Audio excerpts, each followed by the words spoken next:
What would improve if you felt more confident before important or stressful occasions?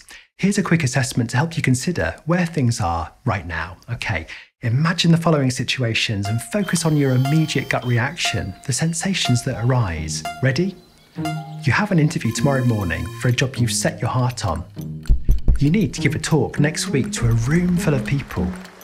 There's an exam coming up that will determine your prospects. Your boss has asked to speak with you about your performance. Lunch is confirmed with someone you really fancy and it just has to go well. What comes up? The feeling inside.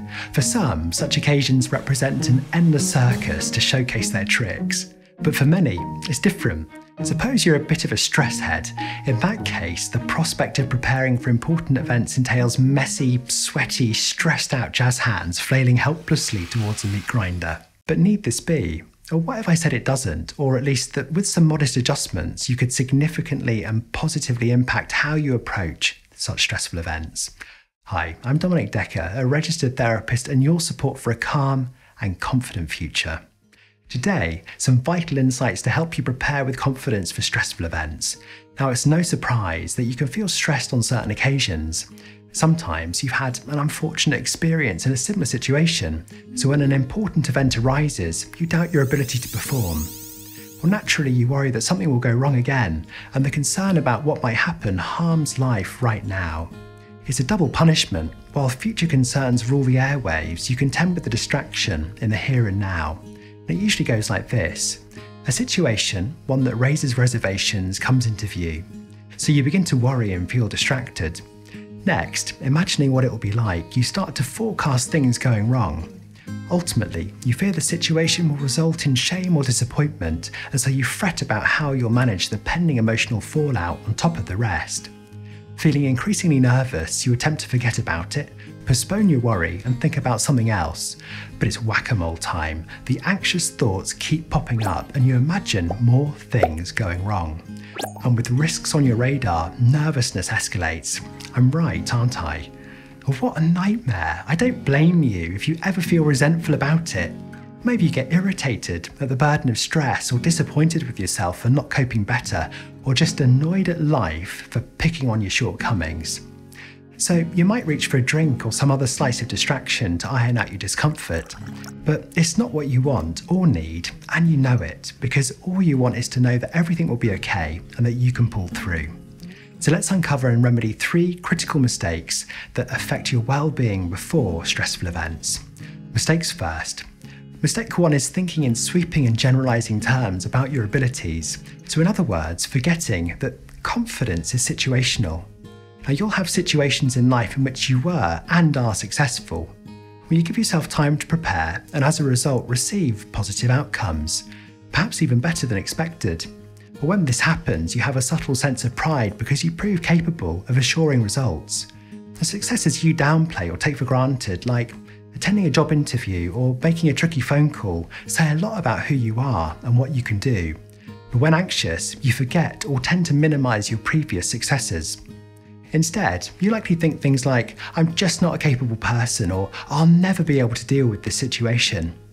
In other words, despite your wins, you identify as somehow inadequate or defective, and as you absorb this message, these inaccurate statements begin to feel real, even though they aren't true. The second confidence mistake concerns a misplaced focus. You emphasize what you don't want to be like in an upcoming situation rather than what you do want. Well, first you think, I don't want to look like a fool. Then you move on to, why do I never feel good about myself? Or why do I always land in these difficult situations?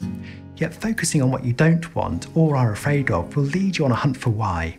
Now, asking why isn't inherently wrong, but self-reflective questions are usually better suited to practical problems in which you want to correct specific issues. They're often less helpful for emotional problems because they lead you down distracting rabbit holes. You end up jackknifed on memory lane, bumping into negative recollections and scrutinizing past failures in the rearview mirror. And this amplifies a helpless impression of yourself. Or similar to the second mistake, the third error is focusing excessively on yourself to find a solution. And we tend to assume that self-scrutiny equals better people, but over-analysis will grind you into a catch-22. The more underconfident you feel, the more you zero in on yourself to determine what's wrong. But this only amplifies the focus on your perceived weakness or inadequacy. So now you feel even less confident. It's a devil's circle and won't assist the improvements you want. So let's counter these 3 mistakes with some new expectations for your future success. And to help, here's a quick task to give your progress context. Take a moment and consider if you have a specific event or situation about which you'd like to feel more secure, an instance in which you want to feel more confident in your ability and less distracted and preoccupied in the run-up. Now pause here if you need to. Don't worry if nothing springs to mind. Here's an example for you. Okay, you have an interview coming up, and while desperate for it to go well, you're developing imposter syndrome. You're doubting your knowledge and presentation skills, you're worried you'll mangle your words and look stupid. So you don't want to come across as phony and fraudulent. If you do, there'll be a whole world of awkward discomfort and icky self-consciousness waiting to greet you.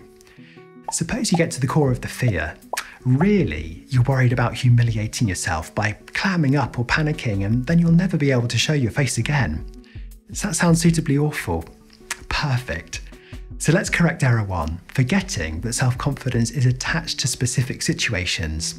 Now, very few people are always confident.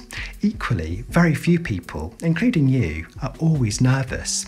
We all have cases in which we are capable. Yet we forget our abilities when anxious, so instead of digesting harmful content like, "I'm just not a confident person," or "I'm useless at putting myself across," try this instead.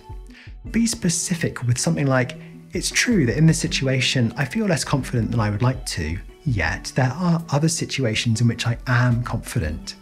And maintaining this bigger picture is essential. And for the interview example, rather than "I'm terrible at interviews" or "I just lose it in these situations," there's a broader, more accurate context. It goes like this: "While I'm not as practiced as I would like, I can communicate with others and I'm not too bad at it. At least my friends would say I could come across well, and besides I probably wouldn't be in a position to apply unless I had the ability." Or now we've injected some balance, it's time to identify what needs to happen for the event to go well. So let's remedy error 2, excess focus on what you don't want to be like in a situation. So rather than concentrating on what you don't want, emotional goals are better supported by focusing on what you do want. Imagine trailing in a sports match. It's half time and your team are getting thrashed. Heads lowered and huddled together, you try to lift your spirits for the next phase of the game. But your coach only criticises your mistakes and underperformance. It's blame on fire. In the circumstances, does it help to be belittled just when you need to gather your focus to improve? Attacks on your shortcomings will be disheartening and destroy your motivation to recover. But instead, you need to give the back part of your mind, the unconscious part, a strong and positive message about what responses you do need from it. Well, this relies on your ability to create a clear and detailed picture of your success in the situation. For this reason, it's vital to focus your attention correctly. You can start your preparation with some key questions. Or what will confidence feel like? Or what will you look like from the outside? Or what will people notice about you when you feel calm and assured? And how will you feel afterwards when it's all gone well? Gaining this clarity will inform a detailed mental scenario for your success. It's much more exciting. So back to your interview, here's what you know. You want to demonstrate conviction in your responses because you are prepared. You want to feel at ease because you have highlighted your skills and experience beforehand. While you talk, the interviewer will notice that you enjoy your work because you smile and maintain eye contact.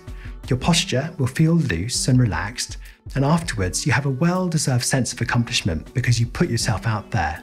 You might even be surprised by how well it turns out and wind down with friends to celebrate your efforts. Building a clear and compelling mental image of success means your brain can get busy planning and rehearsing a positive outcome. And as a result, you'll feel better about using your time to prepare in advance. Before we move on, you can access my anxiety toolkit for further help on this topic. People say the audio downloads and other resources are great support, so check it out at the end, link in the description. Now, to a remedy for our third fatal error. A big part of feeling confident in any performance situation is to forget about yourself, at least a little bit. Naturally, comfortable people focus less on themselves and more on being part of the experience, but you might do the opposite. You focus too much on yourself to figure out what you should be doing better. Yet this emboldens analysis paralysis. You're placed under a brutal microscope. A big part of being calm and confident involves focusing on the external situation and the world around you, directing attention to the world out there rather than the one in here. Happy and confident people handle events with grace because they take themselves lightly. They make for easy and assured company because they aren't overly precious about themselves. This attitude allows them to flow and adapt to situations, so stop jumping under a self-imposed spotlight and placing all the make or break attention on your performance. It's less about you than you think. Now, there is a caveat. Of course, there are life situations in which you are legitimately nervous about whether you'll handle an unknown outcome. For instance, in the case of health upsets or other circumstances beyond your control. Now, I'm not discounting such occasions. Instead, I'm saying that when you view life's events from a wide lens perspective, you can afford the capacity to handle situations with strength. The benefit's yours. So in our interview, you would focus less on how you come across and more on an interesting exchange of information. And when you shift your emphasis to the other person's experience, your experience will also change for the better. With less energy wasted on excess self-focus, you can move into a more broad and relaxed attitude. Remember, all of us get nervous sometimes, yet just because you used to get stressed and worried in the run-up to events doesn't mean it always has to be that way. With some preparation, positive rehearsal, you can start to handle things differently. But finally, when you face an upcoming event, ask yourself, what am I most excited about? Instead of focusing on what can go wrong. Persist with this question. It's a far more engaging idea for your brain to consider. See you soon.